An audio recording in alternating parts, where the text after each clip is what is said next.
Bem, meus queridos amigos e irmãos, muito boa noite. Estamos aqui para mais um programa do nosso canal, o canal Bruno Tavares, que é um canal de memória, de historiografia, onde mergulhamos na história do Espiritismo. São 8 programas, 4 semanais e 4 mensais, sempre às 20 horas. Eu queria declinar aqui, né, quais são esses programas. Né? Temos no domingo o programa Bezerra de Menezes, o Kardec brasileiro, conversando com o historiador e biógrafo de Bezerra, Luciano Klein Filho. É um programa sobre a vida e a obra do Dr. Bezerra, com fatos inéditos do movimento espírita. Na terça-feira, temos o programa Hermínio C. Miranda, o grande escriba, conversando aqui com Ana Maria Miranda, a filha do Hermínio, trazendo aqui fatos, não apenas dos livros do professor Hermínio, mas fatos totalmente desconhecidos da vida do grande escriba e fatos emocionantes e com a narrativa quente, emotiva da querida Ana Maria. Na quarta-feira, temos o programa Resenha Literária com o pesquisador e documentarista espírita Silvio Mariano conversando aqui conosco. É um programa sobre livros. Trazemos aqui as obras espíritas, conversamos sobre cada qual, né? Programa delicioso. Na quinta-feira, temos o programa O Método que Melhor Mediu Kardec, sobre a vida e a obra de Herculano Pires, o maior filósofo espírita brasileiro, e sempre na companhia da querida Dona Heloísa Pires, escritora, educadora e filha de Herculano. Também semelhante ao programa de Hermínio, trazendo aqui fatos da vida do Herculano que ninguém conhecia. E, claro, conteúdo de suas obras. Então, são esses os programas semanais. O de Bezerra, o de Hermínio, a resenha literária e o de Herculano. Mas temos também os programas mensais, que só acontecem aos sábados. Todo primeiro sábado temos o programa Leon Denis, o apóstolo do Espiritismo, com Charles Kemp conversando conosco, ele que é presidente da Federação Espírita Francesa, e são fatos da vida de Denis, do seu apostolado, e o conteúdo das suas obras, e coisas inéditas trazidas aqui também. No segundo sábado, temos o programa Memórias e Reflexões, que foi inspirado pela obra do César Pérez de Carvalho, com quem conversamos aqui todo segundo sábado. São as suas memórias, mas também a memória do movimento espírita brasileiro, porque o César dirigiu duas das maiores instituições espíritas do Brasil, a Egreja e a Federação Espírita Brasileira e a USE São Paulo, e ele conhece o movimento espírita como ninguém, por dentro dos seus bastidores, as suas entranhas, digamos assim. Por si só já revela a importância do programa. No terceiro sábado, temos o programa Portfólio Fontes Primárias, com o querido Adair Ribeiro, pesquisador, curador do Museu Acol, Allan Kardec, online. É um programa sobre fontes primárias. O Adair, junto com outros pesquisadores, foi um daqueles que salvaram o movimento espírita da falsa narrativa da adulteração da Gênese, e ele adquiriu 3.000 documentos vindos de França, fontes primárias com a letra de Kardec, de Amélie Boutet, dos médios de Kardec, comunicação dos espíritos no francês. A gente vê aqui documentos até que não foram transcritos ainda, né? Programa valiosíssimo. E no quarto sábado temos o programa O Eco da Imprensa Espírita, com o articulista Leonardo Marmo Moreira, da revista Reformador e da revista O Consolador. É um programa que tem como patrono Luiz Olímpio Teles de Menezes. Por isso mantemos a grafia, o acento no E e o CH, o eco da imprensa espírita, porque Luiz Olímpio Teles de Menezes foi o pai da imprensa espírita no Brasil e criador do primeiro órgão de divulgação espírita aqui no Brasil, que foi o Eco da Lentúmulo, com acento no E e com CH. Mantemos a grafia e eu e Marmo conversamos sobre o que sai na imprensa espírita do Brasil. Então, pessoal, está aí à disposição de vocês 8 programas já. É um esforço pela memória, pela historiografia do Espiritismo, um esforço exaustivo, né?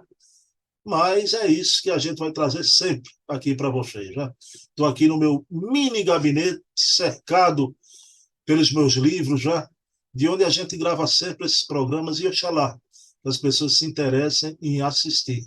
Né? Ok? Sempre dedico esses programas à minha mãe querida, que hoje se encontra no plano espiritual. Sinto a presença dela, é impressionante.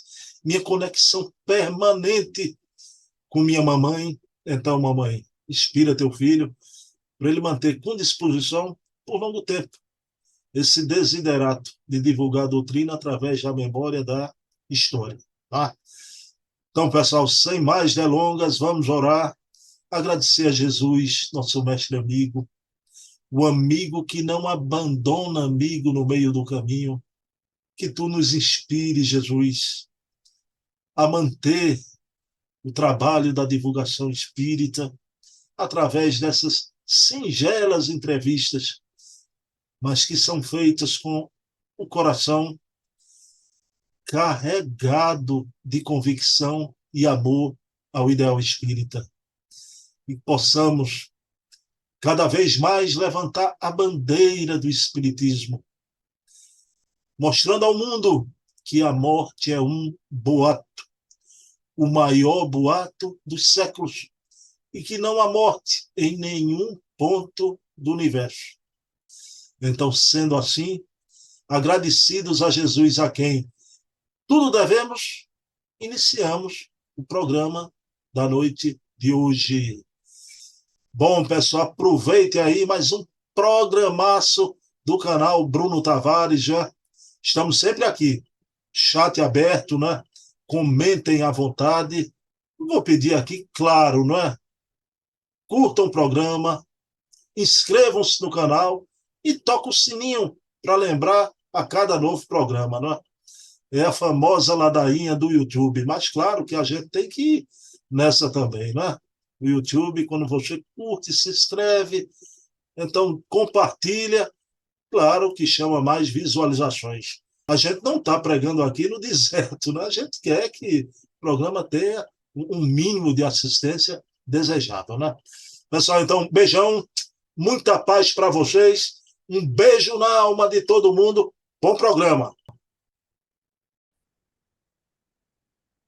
Pronto, meus queridos amigos e irmãos, como eu falei, já estou aqui com meu querido amigo Luciano Clay Filho, que é o curador do Centro de Memória Viana de Carvalho. Luciano, boa noite, mais um domingo, como é que você está?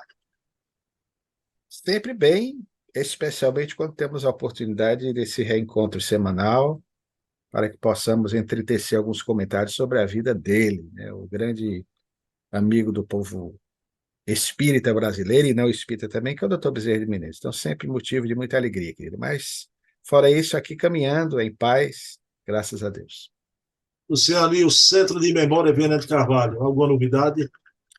Só um grande evento que nós estamos programando para o início do próximo ano, no mês de fevereiro, no dia 3 especialmente, que vai ser a celebração, o início das celebrações do Sesc Centenário, ou seja, 150 anos de nascimento do patrono da nossa instituição, que, aliás, é, segundo informações de Divaldo Franco, o espírito que presentemente conduz os destinos do movimento espírita no Ceará, que é Viana de Carvalho. Então, Viana, que em 10 de dezembro de 2024 completará 150 anos do seu nascimento, nós vamos fazer, como é o patrono do nosso movimento e da nossa instituição, uma série de ações para lembrarmos essa figura importantíssima desse projeto de consolidação do espiritismo em nosso país. E, para tanto, nós estamos fazendo um evento que contará com a presença de ninguém menos, uma vez mais, do grande amigo de Viana de Carvalho, aquele que desde 1947, numa simbiose interessantíssima um entendimento perfeito entre os dois maiores oradores espíritas do nosso país, Viana na primeira metade do século passado e Divaldo Franco na segunda. Divaldo, portanto, estará conosco uma vez mais, a despeito das dificuldades de natureza física, mas espiritualmente continua com a sua jovialidade, e teremos também a presença de um grande querido amigo, José Raul Teixeira, que também vai fazer parte desse momento, além de outros companheiros como Wesley Caldeira, Emanuel Cristiano, enfim, vamos de alguma forma prestar aí a homenagem a nosso ilustre conterrâneo Viana de Carvalho. Luciano, hoje a gente vai aqui no momento pós-morte do Dr. Bezerra, não é? Mas, Luciano, antes desse momento, a gente falou no programa passado sobre aquela reportagem de Clementino de Alencar, do Globo, não é? Aquelas respostas maravilhosas do Dr. Bezerra. Luciano, semelhante a Chico Xavier, que teve na sua vida a amizade de um padre humanista maravilhoso, não? Um padre espírita, não é? O Bezerra também foi muito amigo de um padre, o padre Escobar. Ah, mas eu queria lhe perguntar a respeito de uma comunicação mediúnica do vigário Escobar, o Chico Xavier. Ah, Luciano, e fazer aqui uma constatação, não é um elogio. A gente sabe o Davi Nasser, de triste memória por causa daquela reportagem do Cruzeiro, né?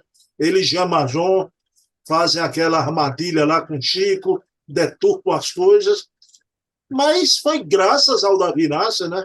Ele foi o único que publicou essa mensagem na íntegra, em totum, né? Luciano, aí, que amizade era essa de Bezerra com o padre Escobar? E, por favor, conte sobre essa mensagem psicografada do vigário. Ô, Bruno, que alegria você fazer essa pergunta, querido, porque na biografia do Dr. Bezerra de Menezes não poderia jamais ficar de fora o padre Luiz Antônio Escobar de Araújo. Esse foi, indubitavelmente, um dos maiores e melhores amigos, eu diria até amigo irmão do Dr. Bezerra de Menezes. Só para você ter uma ideia, esse padre foi o responsável pela celebração do primeiro e do segundo casamentos do Dr. Bezerra de Menezes e também praticamente de todos os filhos do Dr. Bezerra até os anos 1890, quando o Dr. Bezerra já nos parece opta por sua adesão ao espiritismo e por não haver mais a exigência do batistério propriamente, por conta da nova Constituição Nacional, que será de 1891, com o advento da República. Então já não se tinha mais aquela exigência que a Igreja fazia do batistério, tendo em vista que até o fim da monarquia a Igreja Católica era a religião oficial do Estado, do Brasil Imperial. Então nós vamos encontrar a figura desse padre que, historicamente, aliás, inclusive para o Rio de Janeiro, teve uma importância notável. Esse padre foi o grande responsável e esteve à frente por praticamente meio século de todo o projeto de construção, de expansão da sua fé no Rio de Janeiro, na região de São Cristóvão, porque foi ele o responsável por constituir a célebre igrejinha de São Cristóvão, que ainda hoje existe, na qual Bezerra, por ali morar, nas intermediações e na própria freguesia, depois bairro de São Cristóvão. Então, Bezerra teve o ensejo de se consorciar por duas vezes, em razão da viuvez do primeiro casamento, casou-se com a irmã materna da primeira esposa do segundo casamento, e todos os filhos eram ali batizados por esse padre amigo, que, aliás, como já dissemos também numa outra live, quando o Dr. Bezerra se casou, o padre Escobar, que era muito íntimo, muito amigo da família, de uma forma geral, morava numa casa contígua, exatamente ao lado da do Dr. Bezerra de Menezes. Então era um irmão que o Dr. Bezerra de Menezes sempre contou. E ele conhecia a fundo a vida de Bezerra de Menezes. Foi, inclusive, também politicamente, que era como uma época, ligado às hostes do Partido Liberal no Rio de Janeiro, na freguesia de São Cristóvão, do qual o Dr. Bezerra de Menezes era também vinculado e filiado naquela região. O mais interessante, Bruno, é que na pesquisa que incitamos para querermos compreender um pouco mais acerca da vida do padre ou vigário Escobar, ou Cônego Escobar, como alguns também o chamavam, e vimos que ele atuou durante 50 anos na Igreja de São Cristóvão. Você imagina a dificuldade que nós tivemos de encontrar uma imagem dele. Para você ter uma ideia, o homem que construiu a Igreja de São Cristóvão, que durante 50 anos esteve à frente da mesma, nós chegamos a procurar em São Cristóvão, na igrejinha, não há uma fotografia que homenageie. Há imagens de outros padres. E depois nós descobrimos, pelo menos é uma hipótese que levantamos, só tem essa justificativa, infelizmente, da não existência de uma imagem, porque ele vai desencarnar em 1902, 2 anos após o amigo Bezerra de Menezes, do Vigário Escobar. Nós só conseguimos obter uma imagem a partir de uma indicação que fizemos ao querido amigo, sempre lembrado nessas nossas reuniões, o advogado carioca Laerte Camanho, do Rio de Janeiro. Foi graças ao Laerte que nós conseguimos, através de uma pesquisa por ele, feita na Biblioteca Nacional do Rio de Janeiro, encontrar uma litogravura do Padre Escobar. Posteriormente, já no apagar das luzes, porque esse capítulo, como dissemos a você, foi o último a ser fechado no livro de 17 capítulos, nós conseguimos uma raríssima imagem dele também, ao lado da Princesa Isabel, porque ele foi ativo no movimento abolicionista. Mas o fato dele não ter sido, essa é uma hipótese que levantamos. Não dizemos que temos certeza do que levantamos como hipótese, mas não há outra justificativa. Mas acreditamos que a não colocação do seu retrato, como colocariam mais tarde de outros sacerdotes da igreja, bem menos importante do que ele, repetimos, ele esteve praticamente 50 anos, se devia ao fato dele ser negro, dele ser um afrodescendente. Então, era um padre negro, filho, inclusive, de uma escrava, e uma pessoa que foi de grande projeção e de um espírito de tolerância, com uma visão avançada para o seu tempo, porque ele tinha, portanto, essa ideia de alguns grandes sacerdotes da igreja, do entendimento de que todas as religiões são caminhos que levam ao mesmo fim que é Deus. Ou seja, essa proposta ecumênica, que mais tarde será amplamente ressaltada pelo grande pontífice da igreja, que deve ser sempre lembrado, o Angelo José Roncalli, o nosso conhecido padre, ou Roncalli, e depois o Papa João XXIII, do Concílio Ecumênico Vaticano, dos anos 1960, de número 2. Então, esse padre tinha uma visão de futuro, uma visão de respeito ao diferente. Esteve, inclusive, presente em algumas sessões da Federação Espírita Brasileira, a convite do amigo Bezerra de Menezes, quando Bezerra assumiu a presidência da instituição. Em outro momento, para participar de campanhas a favor da família Bezerra de Menezes, ele também vai marcar sua presença. Então, ele foi alguém realmente extraordinário na vida de Bezerra. O mais interessante, Bruno, aí nessa resposta a uma questão que eu destacaria como uma das mais importantes, porque cremos que o doutor Bezerra ficaria feliz em ressaltar o seu amigo, mais do que a ele próprio, porque ele nunca quis, mas o historiador faz isso. Então, ao falarmos desse amigo do doutor Bezerra de Menezes, desse padre negro, essa figura extraordinária, amada, querida pela população fluminense, lamentavelmente esquecido depois da sua desencarnação, porque desencarna também muito cedo, em 1902, e aí praticamente ele é alijado do processo. Ninguém fala mais dele.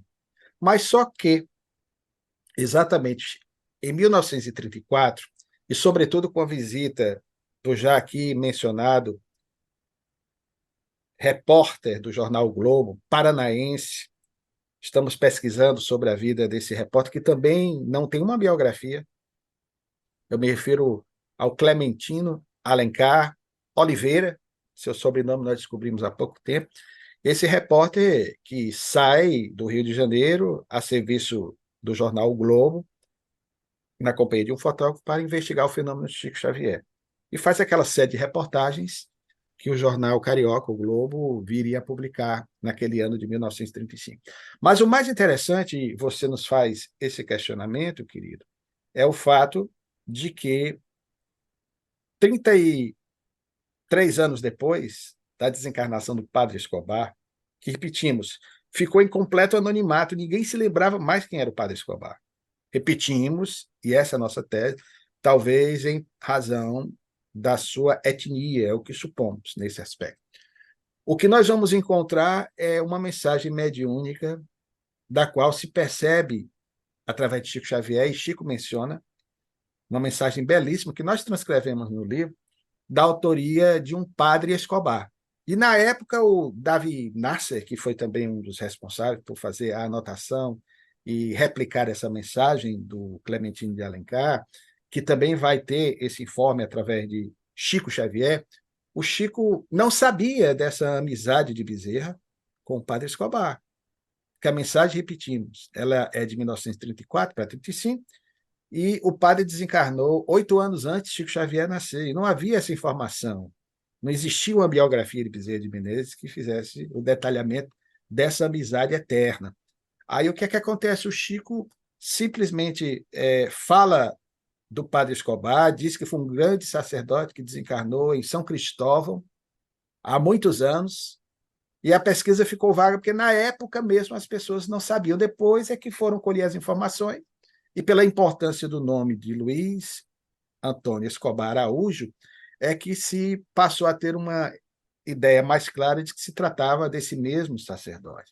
Aí nós entendemos a questão do trabalho que certamente o amigo, desencarnado 2 anos após Bezerra, em 1902, Bezerra desencarna em 1901, exatamente quase 2 anos depois, que os dois continuaram a fazer do mundo espiritual em prol do povo brasileiro, e no caso do próprio Vigário Escobar também em prol da nacionalidade brasileira e do movimento espírita, porque ele volta à baila para mostrar que encontrava-se muito possivelmente integrado a equipes do Dr. Bezerra de Menezes, pelejando do mundo espiritual para a difusão dessa doutrina na época em que, por exemplo, Humberto de Campos, recém-desencarnado, em 1934, no mesmo período que essa mensagem vem a lume por Chico Xavier, vai nos brindar com aquela projeção de futuro do que poderá vir a ser o nosso país se nós fizermos direitinho as lições que nos competem, e que é a de vir a se tornar, livre-arbítrio é sagrado, isso depende de nós, o coração do mundo, que já o é, historicamente falando, pela forma do nosso país ser de um coração, mas também a pátria do Evangelho. Então, querido, é uma figura realmente que merece ser lembrada. Eu agradeço a você, e acredito que o doutor Bezerra também, pela oportunidade de nós prestarmos a homenagem devida a esse sacerdote. E lembrando que você disse, algo que dignifica esse padre, isso foi uma descoberta que nós fizemos, e antes que alguém, de repente, pegasse esse informe e distorcesse para tentar macular, como infelizmente acontece em visões anacrônicas de alguns pesquisadores afoitos, a figura do padre Escobar, o próprio Davi Nasser, que era muito ácido nas suas críticas, nós sabemos o episódio que houve entre ele e Chico Xavier, publicado na revista O Cruzeiro, a maneira indelicada até com que ele e Jean Manzon, que o acompanhava, né, como companheiro de reportagem, numa entrevista conhecida dos anos 1940. Há um fato até curioso a respeito disso, que o impressionou, mas o próprio Davi Nasser reconhece a grandeza do Vigário Escobar, porque, entre outras coisas, olhem só, o padre Escobar teve a dignidade, como sacerdote, de reconhecer que tiveram alguns filhos com uma determinada pessoa, depois, já nos instantes derradeiros da sua vida, deixando-os todos devidamente amparados. Ou seja, ele reconheceu que houvera tido filhos, mesmo sendo um sacerdote, no final da sua existência. Antes de ser algo que abonasse contra a sua vida, muito pelo contrário, demonstra a sua dignidade e a sua preocupação. Ele que era uma figura de projeção. Mas é preciso dizer também, Bruno, isso é só dar uma olhadinha na história, que nós vamos observar que era muito comum, sobretudo desde o regime do padroado, que é da nossa primeira Constituição do Império, os padres, muitos padres, embora houvesse a proibição do casamento, que é uma instituição que vem da Idade Média, o celibato, nós vamos ter muitos padres se consorciando, muitos padres se casando. Nós temos o exemplo, por exemplo, do pai do maior escritor romancista do Brasil, cearense José de Alencar, sobre quem nós já falamos, também amigo dos Bezerra de Menezes, o padre José Martiniano de Alencar, que era o senador Alencar. O professor Dr. Bezerra de Menezes, fundador do Liceu do Ceará, também senador pelo Império, pela província do Ceará, Tomás Antônio de Souza Pompeu, o Tomás Pompeu, o senador Pompeu, era padre, casado com vários filhos. Então, isso era algo que acontecia muito comumente no Brasil daquela época, em razão, claro, das imposições, das tradições da igreja que respeitamos profundamente. Então, essa figura, ela realmente marcou época e merece aí ser lembrada. Repetindo, nós conseguimos duas imagens, inclusive uma delas raríssima, em que você percebe toda a sua negritude, ele ali do lado da princesa Isabel, exatamente numa das celebrações em que houve uma homenagem à grande efeméride do 13 de maio de 1888. Bom, quem quiser ler essa mensagem do Padre Escobar, recebida por Chico Xavier, aqui na Bezerra de Menezes, O Homem, Seu Tempo, Sua Missão, dentre outras pérolas que tem a obra do Luciano. Né? Luciano, mas aí vamos para o período que segue o desencarne de Bezerra. Né? Eu lhe fiz essa pergunta já há programas bem para trás, já, e a resposta tem que ser dada, né, Luciano? Porque o estado que a família ficou, né? O Bezerra teve uma congestão, adoeceu, foi de quase miserabilidade, não é? Luciano, foi criada uma comissão central, tá, de patrimônio e muitos amigos acorreram para ajudar a família nesse momento tremendo, né? Você podia falar sobre essa comissão central de patrimônio e quem foram esses amigos? Bruno, uma das ações que demonstram a gratidão e o imenso amor dos verdadeiros amigos, a Bezerra de Menezes.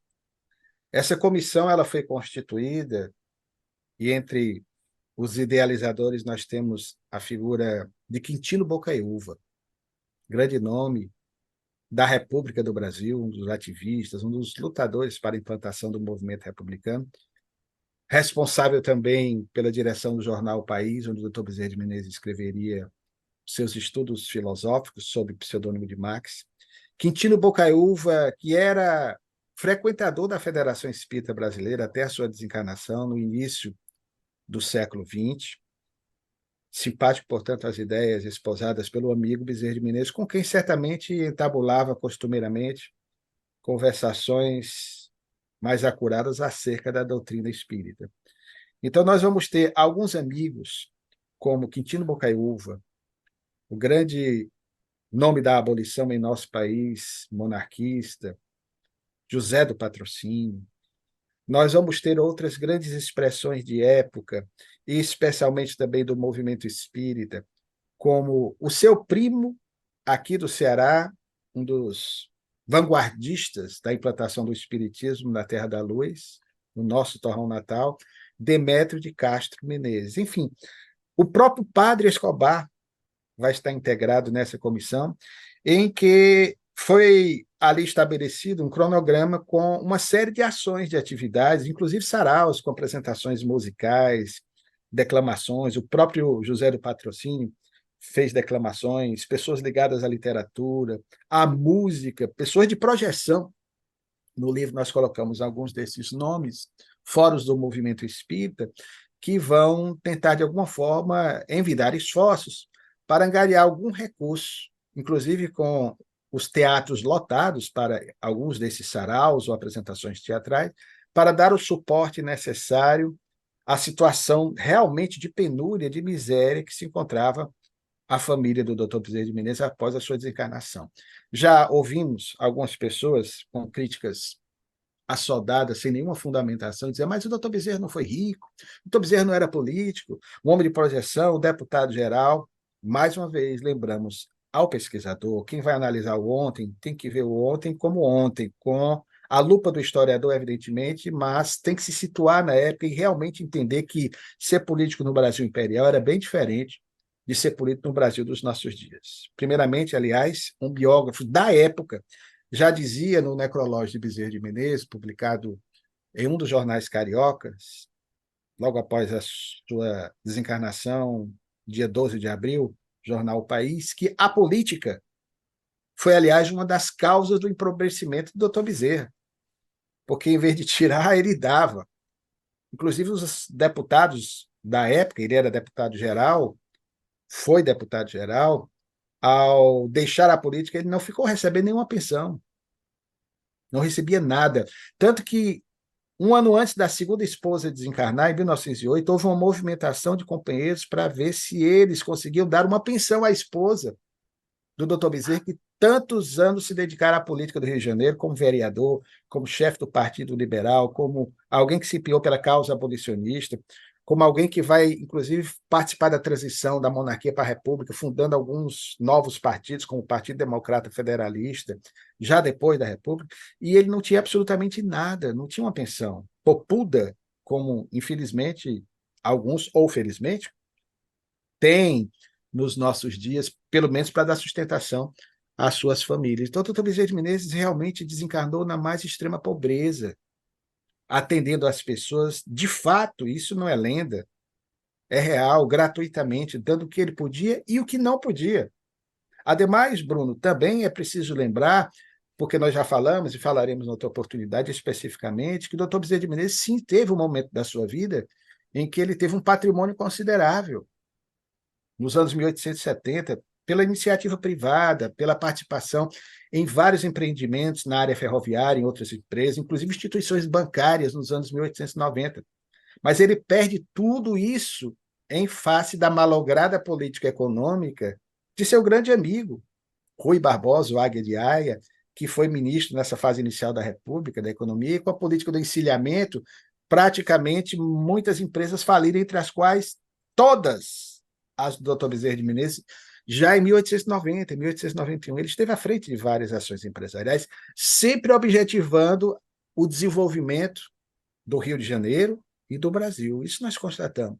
Então, ele desencarna na mais extrema penúria. Então, os amigos se mobilizaram nesse sentido, para tentar encontrar as condições necessárias, juntar o que pudessem, para minorar o sofrimento daquela família, que, conforme vimos em live anterior, quando ele desencarna, ele deixou filhinhas pequenas, e filhos que ainda não estavam trabalhando. A Maria da Conceição, por exemplo, que, aliás, nasce no dia 8 de dezembro, há 2 dias, né, aniversário dela, hoje dia 10, há 2 dias, ela é uma homenagem a Maria da Conceição, né? Aliás, uma das visões de Maria, padroeira das nossas cidades. Então, ela estava pequenininha, ela era de 1890, estava com 8 para 9 aninhos, né, quando o doutor Bezerra desencarna. Então, precisava do suporte. Então, querido, realmente foi uma comissão que demonstra esse reconhecimento, essa gratidão por esse grande amigo, assim visto pelos seus companheiros de época. Luciano, mas me diga uma coisa, a FEB, claro, a família iria receber, como recebeu os direitos autorais já das obras do Dr. Bezerra, né? Obras como A Pérola Negra, Evangelho do Futuro, mas por conta desse primeiro momento, né, todos acorrendo para, né, minorar o sofrimento da família, a FEB acelerou o processo dos direitos autorais das obras de Bezerra. Essa foi uma ação muito bonita da FEB, e não podia ser diferente, porque quem vai assumir a Federação Espírita Brasileira foi alguém muito jovem à época. É interessante que o doutor Bezerra de Menezes ele se cercava de jovens rapazes na condução da Federação Espírita, talvez até já vislumbrando o futuro do movimento espírita, aquele a quem ele vai convidar para ser seu vice-presidente. O nordestino, paraibano, o maravilhoso Leopoldo Cirne. Leopoldo Cirne era vice de Bezerra, quando Bezerra desencarna, portanto, ele vai assumir até 1914 a condução dos destinos do movimento espírita nacional. E, na demonstração também de reconhecimento e de gratidão, e comovido com a situação de penúria da família, ele é quem vai liderar todo um processo, uma campanha também, junto a companheiros da direção da instituição, da Casa Máter do Espiritismo, para que houvesse uma mobilização a fim de, exatamente como você colocou, acelerar essa questão dos direitos autorais. E isso nós encontramos, Bruno, não na mídia da época, nos jornais da época, mas nós encontramos nas atas da Federação Espírita. Foi algo interessante porque, conforme nós sabemos hoje, alguns desses livros estão sendo publicados pela Federação Espírita Brasileira, como o Evangelho do Futuro, que é de publicação recente, em forma de livro. Ele foi lançado já em folhetim, e era um projeto da FEB. Bezerra estava fazendo isso, inclusive deixou uma obra inacabada, Casamento Imortal, uma obra extraordinária. Infelizmente, não encontraram o restante do livro, uma obra com muitos elementos autobiográficos. Então, o doutor Bezerra estava publicando alguns desses livros, que mais tarde, como A Pérola Negra, por você citado, né, que é um romance abolicionista, A História de um Sonho, O Evangelho do Futuro, e outras mais, que infelizmente não vieram a lume. Algumas encontram-se ainda no setor de obras raras da Federação Espírita Brasileira, aguardando talvez o momento certo para serem devidamente transcritas e publicadas em formato de livro. Então, na época, Leopoldo Cirne aproveitou o ensejo e bancou isso, propôs que fossem dados aos familiares os direitos das obras que Bezerra deixara, porque ele já deixaram uma série de obras encaminhadas, manuscritas, para que fossem publicadas através da revista Reformador. Isso vinha acontecendo. E, aliás, aconteceria até 1907, 1908, esses romances que iam sendo em doses homeopáticas publicados. Então, a FEB, numa demonstração de reconhecimento e de grandeza, teve esse gesto, repetimos, numa ação capitaneada por Leopoldo Cirne, seu presidente, e com aceitação unânime de todos os seus membros para que a família fosse, não com muita coisa, que na época não era como dos nossos dias, né, mas beneficiada com algo referente ao trabalho que Bezerra produziu e que, na verdade, nunca cobrou nada. É preciso dizer isso. Bezerra absolutamente não cobrava nada pelos livros, né? Mas a FEB, nem a família também exigiu, a FEB foi que achou que seria interessante encontrar esse meio ético maravilhoso de reconhecimento para, de alguma forma, dar suporte, especialmente aos filhinhos pequenos do Dr. Bezerra. Luciano, agora, nesse momento aqui do nosso programa, Luciano, é uma coisa impressionante, né? Impressionante, que envolve até uma personalidade pernambucana, né? Eu podia aqui não colocar isso aqui no programa, viu? Pelo amor que eu tenho a Pernambuco, mas vai de todo jeito, né? Luciano, é um episódio que envolveu o cardeal Arco Verde, figura conhecida aqui em Pernambuco. Luciano, mas é uma atitude do cardeal Arco Verde que me permite usar essa expressão, né? Uma atitude ultramontana. Luciano, por causa do cardeal, a missa de Bezerra vai ser cancelada pelo simples fato do doutor Bezerra ser espírita. É fato, foi isso mesmo, Luciano? Infelizmente, é fato, querido. Isso foi algo que repercutiu até positivamente, né, em relação à divulgação do espiritismo, porque as pessoas queriam saber, puxa, esse homem que teve toda uma vida devotada ao semelhante, que para nós se constituiu um dos maiores exemplos do exercício da caridade, cognominado de um médico dos pobres, o homem que atendia a todos indistintamente, que publicamente aderiram ao Espiritismo em 1886, de repente não tem a oportunidade de, por causa de alguns familiares e amigos, ter a oportunidade de receber, mesmo que se acreditasse nisso, o sufrágio da sua alma, a redenção da sua alma, através de uma missa. Obviamente que ele não precisava, com todo respeito, mas foi um gesto de carinho de alguns amigos. E realmente, o cardeal Arcoverde, conhecido realmente pelo seu ultramontonismo, que é uma postura excessivamente dogmática, radical em relação, bem diferente da proposta, por exemplo, do citado Ângelo José Roncalli, né, o padre Roncalli, o Papa João XXIII e outros tantos que conhecemos, bem diferente, ele tinha realmente uma postura de intransigência, de intolerância em relação não só ao espiritismo, mas em relação ao protestantismo e outras expressões de fé.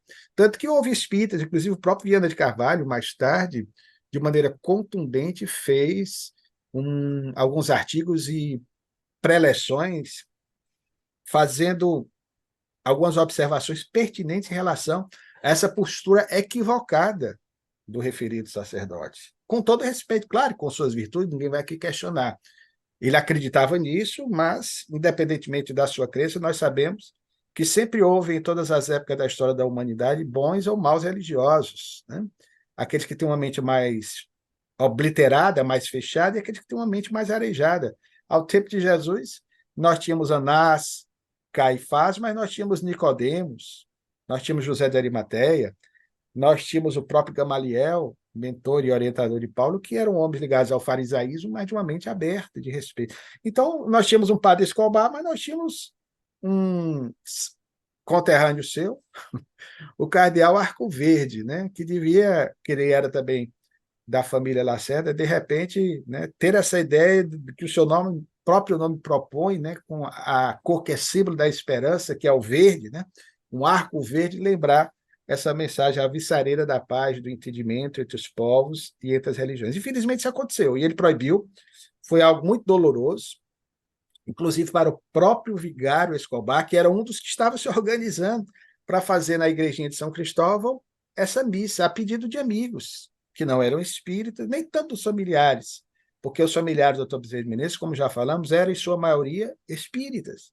Mas, mesmo assim, pela tradição de época, era muito comum as pessoas participarem de reuniões mediúnicas, de participar de reuniões em casas espíritas, de participar de reuniões de estudos e frequentarem a igreja. Isso foi muito comum no Brasil daquele período. Então, infelizmente, isso é um fato, querido, que aconteceu. Bom, Luciano, eu demonstrei aqui minha isenção, não é, de trazer esse fato e perguntar para você. Agora, Luciano, você é um historiador. Como a gente viu aqui, essas figuras são controversas, né? O padre Cícero aí no Ceará, uma figura bastante controversa, né? E polêmica em alguns fatos da sua vida. Luciano, o cardeal Arco Verde aqui é festejado, né, pelos seus profitentes, né, da sua religião, e é um contraditório humano, né? Vinculado até uma cidade aqui, Arco Verde, aqui no interior de Pernambuco, né? Esses homens realizam algo, mas você está certíssimo, né? Intransigente e de um ultramontanismo a toda prova, né? Não, não deixa de ter, Bruno, claro, óbvio, né, o seu valor. É um homem de bem dentro daquilo que ele consegue. Como Saulo, antes de se tornar o Paulo, na concepção que ele tinha de implacavelmente perseguir os seguidores de Jesus, quando se desloca a Damasco, obviamente que nós vamos encontrar pessoas que pensam assim. Mas, infelizmente, em nome de Jesus, muitos crimes hediondos foram cometidos. Nós temos pessoas, personagens da história do cristianismo, que foram guindados aos altares e receberam a adjetivação ou título de santos, mas se nós formos analisar a sua vida, muitos deles passaram mais tempo no lombo do cavalo, guerreando e passando no fio da espada os seus adversários, do que propriamente na ação de um trabalho caritativo. E são santos, basta olhar a história da igreja, nós vamos encontrar vários personagens guerreiros que foram santificados. A grande questão é da nossa natureza, não estamos dizendo que estão errados. Luciano, eu acho que tem muito cardeal Arco Verde reencarnado no movimento espírita, né? Você vê pela intolerância, intransigência, tudo com a escrita, né? Aí, às vezes, é fácil da gente deduzir, né? Luciano, vamos agora, se o cardeal Arco Verde, né, foi tão intransigente, tão duro com Bezerra, né, uma atitude, pelo amor de Deus, já uma atitude que não tem justificativa, aquele ditado Vox Populi, Vox Dei, né? Luciano, o povo vai fazer uma romaria ao cemitério do Caju. E aproveitando, eu queria perguntar a você: o túmulo de Bezerra, a gente podia dizer, Luciano, que é semelhante ao de Kardec lá no Père Lachaise, é visitado até hoje, muito florido. Muito, Bruno. É interessante essa demonstração de carinho, foi até quase que em seguida, né? Praticamente. A população acorreu em grande quantidade. Não podia ser diferente ao sepultamento do corpo físico do Dr. Bezerra de Menezes. O féretro sai da sua residência na 24 de maio de 93, na época conduzido por coches, né, cavalos, acompanhado por uma grande multidão. à semelhança de um formigueiro humano, as pessoas se deslocaram até o cemitério do Caju, um dos mais conhecidos ainda hoje, onde muitas personalidades da história nacional ali tiveram também seus corpos físicos sepultados, para que o corpo do Dr. Bezerra de Menezes fosse ali devidamente acomodado. Interessante, Bruno, é que nós fizemos, como historiador, uma pesquisa sobre o túmulo, uma pesquisa quase arqueológica. Ele foi comprado pelo Dr. Bezerra de Menezes nos anos 1860 para que fossem transladados para o local os restos mortais da primeira esposa. Porque antigamente você tinha o ossuário ou ossário, em que os corpos eram sepultados, e de 5 em 5 anos esses ossos eram remanejados para o túmulo, que era uma espécie de baú de ossos, né? Então, depois é que foi feito o túmulo, que hoje está sempre ali como alvo da visitação dos turistas. E aí há semelhança com o Père Lachaise, que você coloca, onde encontram-se aí sepultados figuras importantes da história da França e da história do mundo em Paris. Então, realmente, as pessoas até hoje procuram, e sempre é com uma curiosidade. Alguém, gentilmente, que é o melhor ornamento que se pode dar a um túmulo, coloca flores lá, como se faz também com o de Kardec. Então, no túmulo, onde se encontram os restos mortais do médico dos pobres, nós vamos ter ali, portanto, essa visitação constante. É um local em que as pessoas para lá vão, refletem, não que ele esteja ali, evidentemente, porque consideramos o cemitério, embora o respeito que temos, né, como o baú das nossas roupas velhas, usadas, rasgadas, que já não nos servem mais, ali nós colocamos, mas o respeito, o carinho das pessoas que demandam as grandes necrópolis, né, ou seja, a cidade dos mortos, ou o cemitério onde os mortos dormem, as pessoas que para lá vão para, de alguma forma, evocar a lembrança dos seus entes amados. Então, querido, realmente foi uma multidão imensa que acompanhou o coche, conduzido por cavalos, que levavam o corpo do Dr. Bezerra de Menezes, uma multidão que era certamente, em grande parte, constituída daqueles que foram beneficiários do seu amor. Luciano, faz parte da história também, não é? Esse túmulo do Dr. Bezerra foi destruído em parte, né? Uma árvore, né, caiu por sobre o túmulo, foi isso? Foi. Esse túmulo, Bruno, nós, na pesquisa que fizemos também, ele, na configuração atual que ele possui, não era da época de Bezerra de Menezes, ele não tinha isso, era só a campa propriamente. E esse túmulo, nós descobrimos, ele foi reformado na década de 1940, quando foi sepultado o filho do Dr. Bezerra de Menezes, José Rodrigues Bezerra de Menezes, que era o Tuca, sobre quem já falamos. E o filho dele, que era espírita, como José Rodrigues e também a sua esposa, Dona Maria Panasco, eles resolveram fazer uma reforma no túmulo. Então, aquela placa da lápide de mármore com a inscrição de todas as obras do Dr. Bezerra de Menezes foi feita a partir de uma reforma relativamente recente, quase 50 anos depois do desenlace do Dr. Bezerra de Menezes, pelo seu neto homônimo, Adolfo Bezerra de Menezes Júnior, que vai desencarnar em 1965. E essa reforma foi feita e ainda hoje é o mesmo túmulo. Só que recentemente, há uns 3 anos, ainda no período da pandemia, houve um acidente natural, não foi ninguém, no começo até um querido amigo, teatrólogo, também historiador, Kaique Assunção, que faz um trabalho interessante sobre o Dr. Bezerra de Menezes, com algumas peças no Rio de Janeiro.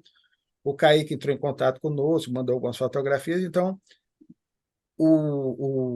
a parte principal estava quebrada, essa da lápide com as inscrições. E aí, na época, nós pensamos até, poxa, será que houve alguma coisa? Alguém quebrou? Mas não. Foi um acidente natural, um galho de uma árvore que sombreia lá o túmulo, né? Dá uma sombra boa.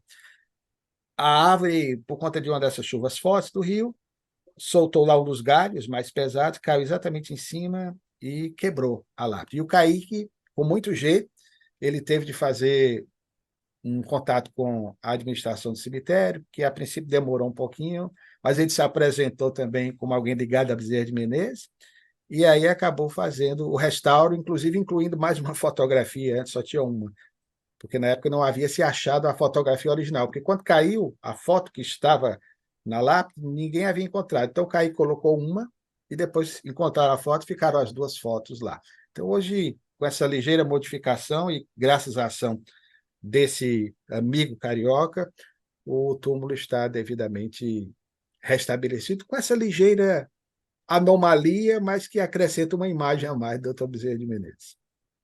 Luciano, além de ser história, né? Eu quis te fazer essa pergunta, que pode parecer pueril, mas, Luciano, quando você falou do túmulo de Bezerra, semelhante ao Père Lachaise em visitação, né? Olha o título do nosso programa. Eu vou traçar aqui um paralelismo, né? Bezerra de Menezes, o Kardec brasileiro. O Père Lachaise, semelhante ao túmulo lá de Bezerra.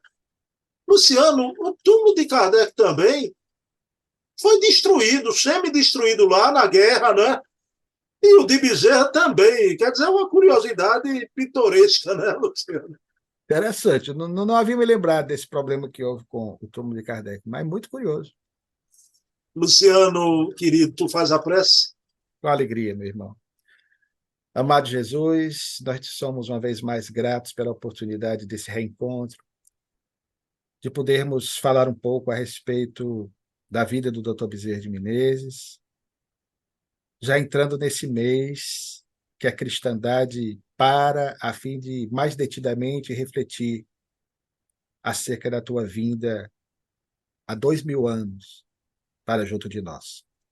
Permite, Senhor, que possamos perseverar na nossa fé, que possamos aproveitar esses últimos dias de mais um ano no curso das nossas existências, nesse mês de dezembro que se inicia, para fazermos o balancete necessário, as avaliações devidas àquilo que fizemos de bom, aquilo que fizemos de não muito bom, aquilo que empreendemos e aquilo que planejamos empreender, mas que em razão de problemas que nos digam respeito, talvez, ou pela nossa própria acomodação, deixamos de realizar. Guarda-nos sempre, Senhor, junto ao teu regaço, amoroso e paternal, e permite que possamos, na intimidade dos nossos lares, nesse instante, através deste encontro dominical, semanal, em que falamos sobre o teu dileto espírito e amigo, o abençoado, o caroável Bezerra de Menezes, nos sentimos cada vez mais revigorados, envolvidos no teu hálito divino, para prosseguirmos no nosso desiderato. Sê conosco, amigo, hoje e sempre. Bem, meus queridos amigos e irmãos, próximo domingo, às 20 horas, estaremos aqui com mais um programaço sobre Dr. Bezerra. Ofereça esse programa a ti, minha mãe amada, no plano espiritual. Ora por mim, minha mãe. Luciano, só para não dizer que eu não falei das flores, né? O nosso Palmeiras sagrou-se campeão lá nas Minas Gerais, já. Viva o palestra, né, Luciano? Viva o palestra, né? Tradição com o mundo do qual viemos, o mundo romano, a civilização romana, a tradição italiana. A gente só é campeão assim, com o segundo time, viu? Porque com o primeiro. O nosso primeiro esquece, Santa Cruz Ferroviária. Um abraço, Luciano. Outro maior.